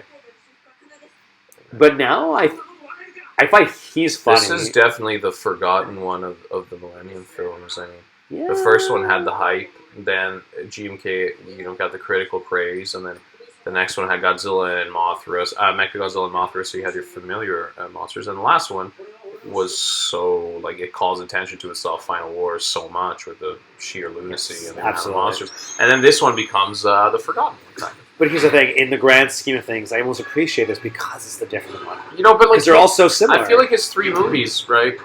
We're all very similar. Military recruitment, strong female military characters. But, I mean, the only thing this doesn't have is... To be honest, I didn't need to see Mechagodzilla again. I didn't, I would have loved if it was a new monster, right? Obviously, Mechagodzilla's design is incredible. In the Millenniums, I love it. Yeah. I love its design. I really thought it was great. Kidu? Yeah, I love it. I actually like that Mechagodzilla's injured in the second one. But it seemed like every time Toho, started new Sorry, we just had to be interrupted by this absolute lewdness. Oh my god! That is such a bump, though. Yeah, that's a top rope bump.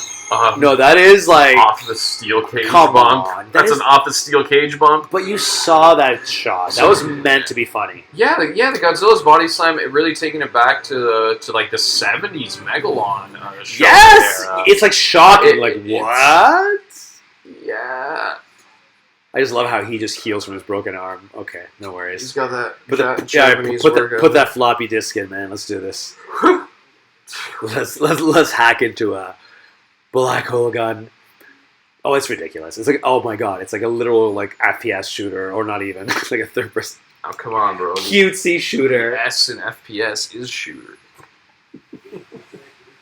Kiriko-chan. This dude's like laughing. You programmed that, bro? Yeah, I'm a weird man. Wait, is that supposed to be her? Kiriko? Yeah. So it's like that. That's the major? Like that? Yeah. That was the joke? Like you made her to a... And this is the moment where you kind of scratch your head? Because you don't even know the rules. Like, all right, is he going to get past this? He's definitely nervous. And then the theme starts again. It's great. You're right. It's like the movie wants you to cheer for Godzilla during the fight. The music suggests that Godzilla's the heroic one. But like once he defeats Megaguirus, what's his reward? I get black hole. Yes. Unless he's getting sent somewhere much sicker than Earth, He's getting sent to like a planet of the Godzillas. Can you imagine? All the Godzilla babes. I'm sure they did not think of this through, but still. He does his only beam, which let's see if it works. Okay. No, he sells it, I think. He falls. But that's all Megaguirus has from the energy she sucked from Godzilla. Okay. That's it. That's all she has left. And he drops, I'm pretty sure. Yo! Yeah, it's a nice, lengthy fight. Lots of different moves from everyone. Everyone's showing creative abilities, showing to use strategy, Megaguirus. I mean, it's just such a satisfying battle in a film full of entertaining action parts. Yeah. Like, it's been non-stop almost. Well, when I watched it... right here. The fight ends right here. So when I watched it the first time, I couldn't get over the bad science and the who's the hero kind of thing. Right. But it's still confusing. It's very strange. And the film acts like it wants you to cheer for the military against Godzilla after this point, but while giving a very, very satisfying finale to the fight, I think, where he just really blows it up. Well, I don't think Godzilla does anything really evil in this film. I mean, they say, like, yeah, he kills the military guy, but, like... They were attacking him. That's what you get for attacking him with, like... So this was, like, kind of shocking. Like, they just die. Like, it's very, like, what? Camera turns... And this is the end of the fight, obviously. He destroys Megaguirus' only true advantage, true weapon, anything that could really hurt Godzilla.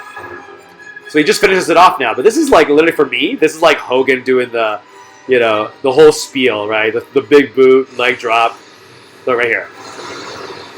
He does it twice, which is even more satisfying right here. Watches in the air. That's quite satisfying. It is. And it's just falling all like a blaze of glory, blows it up. The beam is awesome. Look at that. It's just like, wow.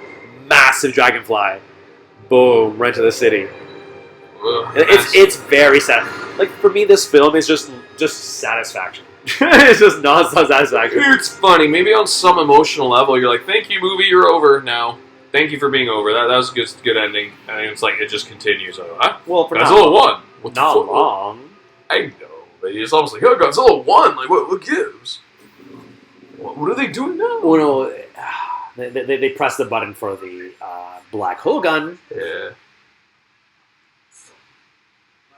You know, the thing is, right, like, this is great. All of this is great. I think it's almost like the average viewer checked out by this point. They just weren't buying it. They're like, this is wacky. This is, I don't know, silly. And, yeah, I don't know. I don't know. I don't know what could attract people to Godzilla again. I know there's a lot of fans worldwide. I guess in Japan this was just passé at this point. This is like, because it was just such a flop. But they, it almost killed the franchise. They did rebound with the next one, but it took their combined star power. They went all out with the next one. They were like, it's this and that's it. Well, essentially, yeah, Godzilla GMK, the one after this, was supposed to be the last one and Toho announced an alternate universe. So after Godzilla 2000 didn't do as well as they wanted, instead of continuing that trilogy that they planned originally, they decided to make alternate universe movies. And this one didn't do as well as they wanted, so they knew they had to get out of this universe because this universe wasn't giving any money. Right, so let's reboot. Right, and so the one after this was supposed to be the last one when they were making it, but it was so successful, surprisingly, right, to Toho, that they decided to keep going with the director of this film, not the next one. I think if Kaneko made the few Godzilla films, they would all make crazy good money. Yeah. I mean, I wonder if the average fan, the casual fan, knew about Kaneko and the Gamera connection. I'm sure they would have. I assume they would have. Well, like, Gamera 3 was loved in America, not so much in Japan. Yeah, I know. It was kind of seen as being... Gamera 3 played a TIFF. A bit esoteric, yeah. Yeah. And actually, I don't know what reviews it got, actually, but it was a TIFF. People have reviews where they said they watched it at TIFF, and it was a hot audience. And people really enjoyed it, so... But I wonder why... Okay, you know what it was? Okay, I could be mistaken, but I'm pretty sure I read somewhere that Gamera 3 was seen in Japan as like people thought the anime influence, the anime influence was like insulting to the purists. Wow. They were like, no, this is like trying to be too modern, like it's too much, it's too teen idol. Well, maybe too pandering. It's like this girl has a psychic link with this monster. This other girl, there's another psychic link with this monster. I think psychic links like that are very anime. But also the film felt very anime. Like, even the way Edis looked when it's a baby, it looks like a Pokemon, and it's just a lot of the a lot about it felt anime-ish. Right on. And you get a bonus destruction scene, which is very traditional in Godzilla, and I always appreciate that. It's interesting. Yeah, the Gamera 3. I don't know. I've also read reviews, Japanese reviews that consider that film brilliant. So it's like, I don't know. It underperformed, right? Gamera 3. Like, it did not make nearly as much as 1 and 2, I think. Yeah. And Daiei went out of business. And he went all out with his film. Like, he literally planned it for 4 years. It feels like a very personal film. Like, he put everything into Gamera 3. Anyways, not to go on a Gamera 3 rant. I hope that Gamera gains notoriety or at least some kind of respect with the new box set that has been released, because the reviews have been phenomenal for this box set.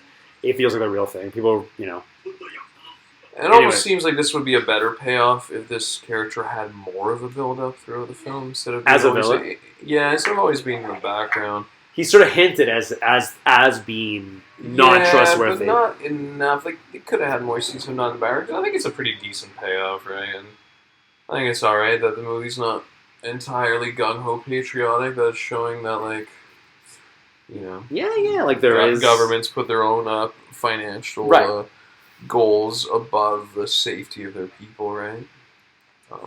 Right. This is some cool, like, I mean, look, this is some good movie tension, right? It can fire again, but it's falling out of orbit. It's so. I actually when I saw this, like the first time I saw that, I really liked it. I love this aspect of the film. I thought it was great. Like they had to shoot it. It was like one shot, done. Like it's all up to this one shot. You have to nail it. Yeah, because I think they've been hitting you with a lot of like tense, good action scenes, one after another, after another, after another. She seems like she's going to sacrifice herself. Like it seems very right. Yeah. Well, it's all for the greater good. The greater good. It's what I'm trained for, you know. This wonderful military has given me, you know. This wonderful military has given me the self-confidence and training to do this. I love it. It's exciting. It's very exciting. You know, they salute her. I'm sure they do. Of course they do. Of course they do. Like, hey, son, do you want to be saluted? Yeah? Sounds like you do. I would like to be saluted more often, to be honest with you. I would love to be saluted while being called colonel. I don't know why. That seems like a fantasy of militarists. Hopefully you're holding a bucket of chicken when it happens. I don't know. This. All right, I'm into this. I'm just watching this now. You know what? The CGI is fine. I think this music's fantastic. What? Come on, there's like once you what she does. She makes herself a target so they could fix the targeting system, which is screwed up for some reason. And now, for some reason, they can lock onto Godzilla. Whatever. You know what? Whatever. let's just finish this and go home. Because like she's physically closer to the targeting system than Godzilla is. I suppose. It seems like she's going to sacrifice it herself. She pulls, right, like the memory of her commander. Yeah. The music's fantastic. Like not just good. Like if I applaud. This is I'm really glad they brought her back for Tokyo SOS and Mechagodzilla later on. Which I think those two films have phenomenal scores too. Yes. Even Megagodzilla's score is phenomenal. Tsukiryu. It's great. Alright. It's excellent, yeah. So, honestly, I saw 2000 maybe about a year ago. I was bored out of my mind. Well, bored out of my mind. This movie does not bore me. This film gives you so many cool action and horror set pieces, one after another. And I think, like, if you can get... Look at that. She's following him into Godzilla. Yeah. It's so sick. This definitely feels like maybe the most sci-fi, the most, like, randomly in the future one they did until Final Wars. Yeah. I think maybe if they set it more aggressively in the future, the believability issues wouldn't be as strained. Yeah, I guess so. I guess so, but it seems like it would have been much higher budget. Yeah, the city be like Blade Runner. Like... Yeah. Oh, it's like they have one shot. They can't just like nonchalantly press this button. You don't just nonchalantly press. I'm gonna press it with finesse. But like, okay, I guess he likes the Major. You know, she's very likable. I think as a protagonist. I don't know what it is. She's just what it is. She's just so. So it's the melding of the heart and the mind, or the melding of the military force and the scientist, like working together. Yeah. I guess so. Not as rival. Oh, she crashes into him, which is a great moment right here. Yeah. It's great. Like, that seems like that probably hurt the actor. I haven't been this on fire since Terror of Mechagodzilla. That looks great. I love the panning up. I thought that really worked. Yeah. Is she... It's sucking up the clouds into the black hole. I think it's a cool touch. It is. You know, they're throwing everything but the kitchen sink at you here. I think I might even... I don't know. No, I won't say I enjoy this more than GMK's Final Battle, because that Final Battle is phenomenal. Like, Kaneko, I think, come on, he nailed it, I think. Like, come on. I think, whatever. Like, we'd have to talk about GMK another day. I'd like to see more Godzilla. I mean, I like the two fights Godzilla's in. I feel like he's in this film a little too briefly for my liking, but maybe not, because he appears at the beginning, then she rides on him. Like, I think Godzilla isn't enough, to be honest, but enough that you want to see more of him. Like, you're like, oh, it's over. Like, you savor every second he's on screen. Right. By the way, I think the actors are very energetic in this film. Like, they look like they were really into the role, and I don't know if you agree with me, I think you feel it in the performance. By the way, right here, when he goes, yes, like, yatta. It's such a happy moment, I think, right here. Like, the way they all celebrate. Godzilla's done. Until the post-credits, but okay. Yeah, I don't know. It's such a I don't know how random... I feel about that post-credits. Is it like a meta joke? Like, yeah, we're just going to keep making these movies, guys. Possibly. But they're all very in... Right here. Right here.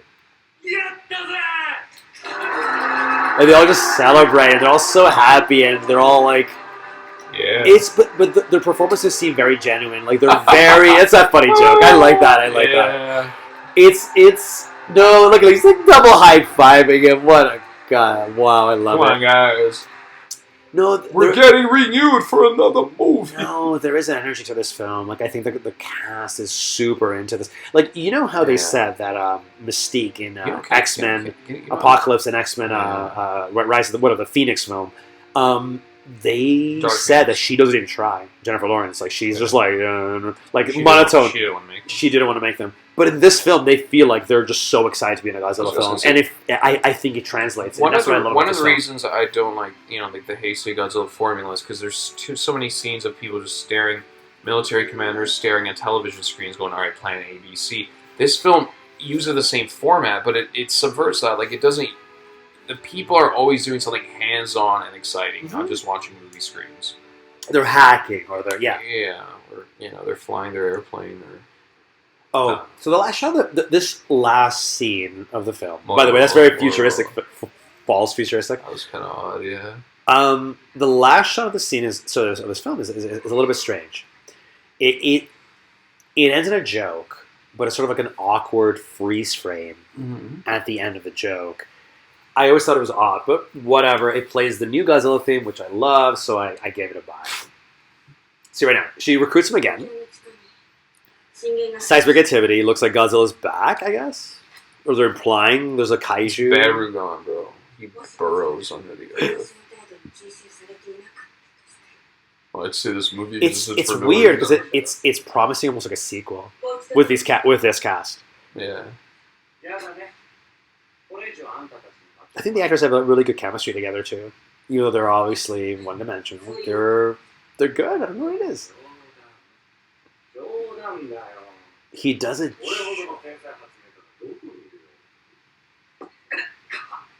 Right here, look. Awkward freeze frame. That's it. That's a bit awkward. And he just freeze frames, and are really cool. I love the background. And it goes into the Godzilla theme, so you immediately forgive it because it's so sick. Like Godzilla, the new theme, which I love. I love I guess this is considered the Millennium theme, right? Because Kaneko's is sort of like a, I don't know, it's a one-off. It feels like a different thing altogether. Well, every one of them was a one-off, right? Except for these ones, because there's like a trilogy. Thing is, this film massively flopped. Kaneko's was a big hit, and they brought this guy back instead. And I think it's because he was the long-term assistant director at Toho. I read that book. He probably just got along better with Shogo Tomiyama. That book you recommended to me said that Kaneko, the shoot of GMK, was like very tense. Apparently, Kaneko was constantly at ends with the producers, apparently, with Toho. It was, I remember reading that, because I obviously geared towards GMK. I love that film. I guess he had the last laugh, because that was the last one that really made a lot of money. Well, I think Megaguirus made less, but it wasn't like a disaster. Sorry, not Megagodzilla, the first Megagodzilla. Megaguirus was... Third, I guess you could say. Yeah, but I just want to say, Megaguirus was a disaster. Yes. Michiru Oshima, that's the musician's name. Godzilla 2000 made like 2.8 million, and Toho wasn't happy with it. They wanted to get the 4 million of the Heisei films, or maybe even more, because it was recently a Hollywood Godzilla film. Yes. But it made like 2.8, which was decent, but not what they wanted. This movie went to like 1.3 million ticket sales instead of 2.8 million ticket sales, and it was a disaster. It was the second lowest, I think, performing Godzilla film other than Terror Mechagodzilla at this point. I think it made like Godzilla vs. Megalon numbers of tickets sold. Jesus. Despite having a. It was like the audience just outright rejected this film, or weren't tempted to see it due to like maybe the monster not being a known creature, but also being kind of like frail looking and gross looking. Like, right. I'm sure word of mouth. It's a great fight scene. It's a cool monster, but it's not a marketable monster. Yes. It's like, how do you know what a marketable monster is? Like, sometimes you just know, right? Yeah, well, I agree. It's hard to tell, though, to be honest, because I would have thought that Biollante would have been a much bigger hit, considering that monster is pretty awesome. But I guess it's not. Biollante still made the money of Godzilla 2000. It was around that number of ticket sales. Okay. Yeah, maybe 2000 probably did a little. So it wasn't an outright absolute disaster. Like this was like it's over. It's over. No, I think Toho banked on 2000 being a massive hit because people hadn't seen Godzilla in a while. Maybe there was increased interest after the Hollywood movie, right? And it just wasn't as big as they wanted. And this was like plummeting. Yes. So, they brought back the old monsters after this. And it's a shame that seemingly every time Toho introduced new monsters, the films didn't do so well. Yes, that's true. Historically, but I think Space Godzilla is definitely. I think they had to be applauded for finding new action ways to keep it going, and plumbing the depths of sci-fi to give new ideas. Yes, a new way of attacking. Right. So it's a director of special effects, second, and that's the guy they fired. They fired the director of special effects, maybe blaming him for the failure of Toho. I think maybe they thought they used too much CGI in this film. They wanted to dial it back after. Maybe they decided, Godzilla fans are purists. They like the suit stuff. They don't like CGI. Maybe Toho thought that. Possibly. I'm sure. Listen, this film would have caused them to think deeply about what are we doing here, right? What is it that attracts people to Godzilla? They try to be different. Is this the kid from the beginning? Yes. It's funny because he just disappears, like halfway through the movie. He's never mentioned again. But, and here he is again. You hear Godzilla. Clearly, Godzilla's roar. Godzilla's back. That's it. That's it. Yeah, into the next movie, which is Megagodzilla. Some people never followed this storyline. It was abandoned for the next alternate universe Godzilla. And I love the Heiseis, but I wish they all had a continuity between. Yes. I know. I've heard that be a popular review, amongst fans of the Millennium series. And one of the things people appreciate about the Heiseis is that as a continuity, the continuity. Yeah. Well, I don't know. I guess the only question I have yet to ask for maybe the last minute of this is: has this film aged well? Like after you've seen every variant of Godzilla, including Shin Godzilla, does this film stand out in terms of being at least different? And is it enjoyable now because of the fact that it's so different? It's the same Heisei formula with some kinks in it, right? Yeah. And then this guy kind of repeats the formula of the tough military girl and the nerdy scientist 2 more times. Yes. It's different. I think the fight with Megaguirus is a different kind of fight. Definitely. Different kind of monster, or horror-inspired monster. Than maybe we've ever had. Different kind of weapon to fight Godzilla. But, yes. Similar formula. I like how they incorporate the human action more. It was definitely noticeable this time I was watching it for sure. It's one of the more Saturday morning cartoon Godzillas. Don't think too hard about it. These characters aren't meant to be deep. They're all just doing their roles. Yes. Yes, absolutely. What's the politician's comeuppance? A punch in the face? He doesn't even get fired. Right. And do you think that's insulting because the tradition of Godzilla has, essentially Godzilla originally started as a deep thinking, heavy hitting and emotional, thematic, I think 1954 Godzilla movie, the anti-war themes were appropriate for the time and place. Yes. But I don't think they would have been appropriate to keep, and if they kept them so strong, it would not be a 28 film series, right? Right. Because it's just too grim. It has to be fun to make that many films. Right? Yes. And I think that is the spirit of this film. It's just, let's make it fun. Yeah. Which a lot of the Godzillas after that did not. I think Tokyo says it's kind of heavy. Mm-hmm. Well, not really. It's not super deep or anything. Oh. There are still kind of military recruitment films. There's a final battle. But this film seems to let go more. It seems to be more. It's not really. I don't know. There's something about the final battle. They have to use. It's almost like these films. Godzilla is almost like an excuse for them to use crazy, overpowered military technology on a good cause. Right. A crazy weapon mongering can be good to fight that giant lizard.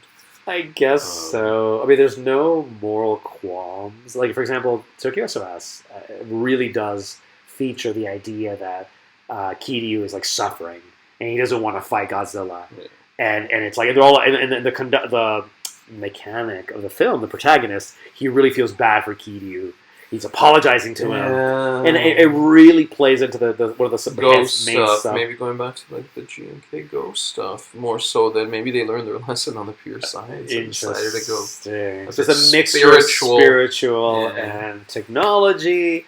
So it's not condemning humans on using the technology, but it's almost condemning humans. Well, it kind of is in Tokyo SOS when Mothra's condemning humans for using the technology. In Tokyo SOS? Yeah. So they don't use that. Freak Megaguirus. Oh, right, of course. Defend the Earth. Oh, yeah, you're right.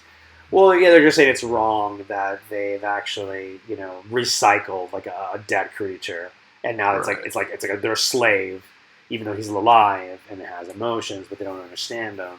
Megaguirus is my slave.